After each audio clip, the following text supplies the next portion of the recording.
Directorate in connection with the ongoing Liquorgate probe.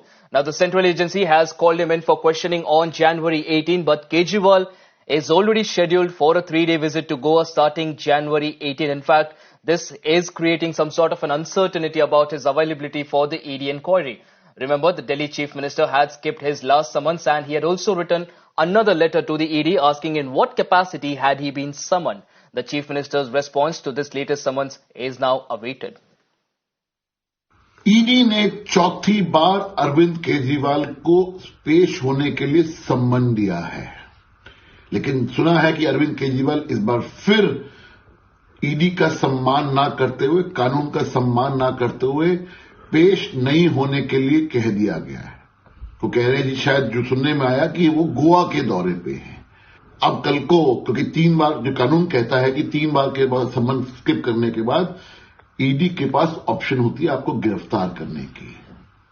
कल को अगर ईडी ने आपके खिलाफ स्ट्रिक्ट एक्शन ले लिया तो बाद में वेंडेटा पॉलिटिक्स मत खेलिएगा, देखिए जी मेरे साथ क्या हो रहा है, बेचारा बनने की कोशिश मत करिएगा, क्योंकि कानून का सम्मान आप नहीं कर रहे हैं। आप जितना मर्जी भाग लीजिए अरविंद केजरीवाल साहब, आपको सवालों के जवाब देने हैं। 2011 से लेकर 14 तक श्रीमान अरविंद केजरीवाल बड़ी बड़ी बातें करते थे और मैं मीडिया के मित्रों को कहता हूं उनके पुराने वीडियोस निकाल के दिखाइए।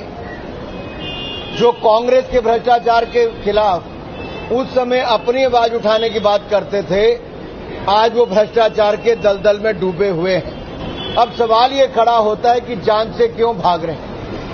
ऐसा क्या है जिसका डर अरविंद केजरीवाल जी को सता रहा है? ऐसा क्या है कि वो जनता के सामने आकर जवाब नहीं दे पा रहे? कल तक उनको लगता था बाकी जेल जाएंगे, अरविंद केजरीवाल बच जाएंगे। शायद थोड़े दिन और भागना चाहते हैं, लेकिन कानून के हाथ बहुत लंबे होते हैं।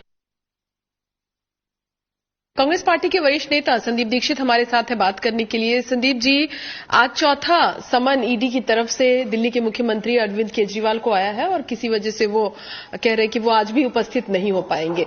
बीजेपी के नेता ये कह रहे हैं कि उनको डर है कि जिस तरह से उनकी संलिप्तता है इस पूरे मामले में, उनकी गिरफ्तारी न हो जाए, क्योंकि बहुत सारे नेता आम आदमी पार्टी के जेल में हैं और उससे जांच में सहयोग वो इसी वजह से नहीं कर रहे हैं। देखिए, ये चौथा समन तो आना ही था, इसकी तो उम्मीद थी।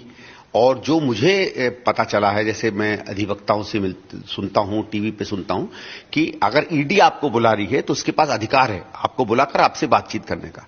तो मेरा तो सुझाव अरविंद केजरीवाल को होगा कि आप जाइए।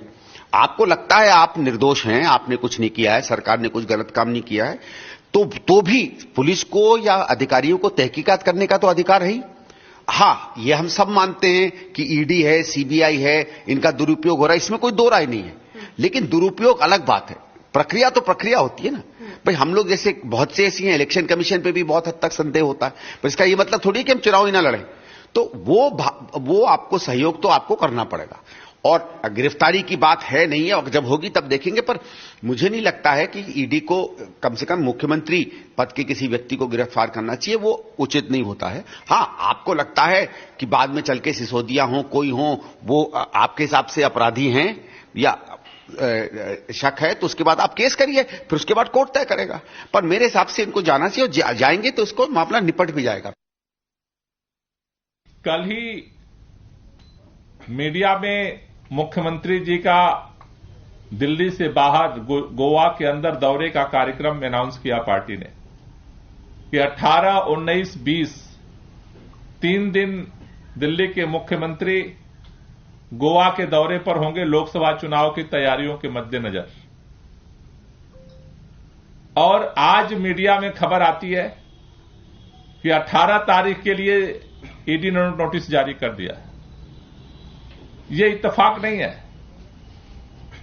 आप इतने दिनों से चुप बैठे रहे और कल कार्यक्रम मीडिया में घोषित हुआ और आपने नोटिस मीडिया में जो है भेज दिया। यानी ये साफ दिख रहा है कि आप किसी भी तरह से विपक्ष को लोकसभा चुनाव में जो विपक्ष के नेता हैं उनको प्रचार करने से आप रोकना चाहते हो। अरविंद केजरीवाल लोकसभा चुनाव में प्रचार न कर सकें, उसकी तैयारियां न कर सकें।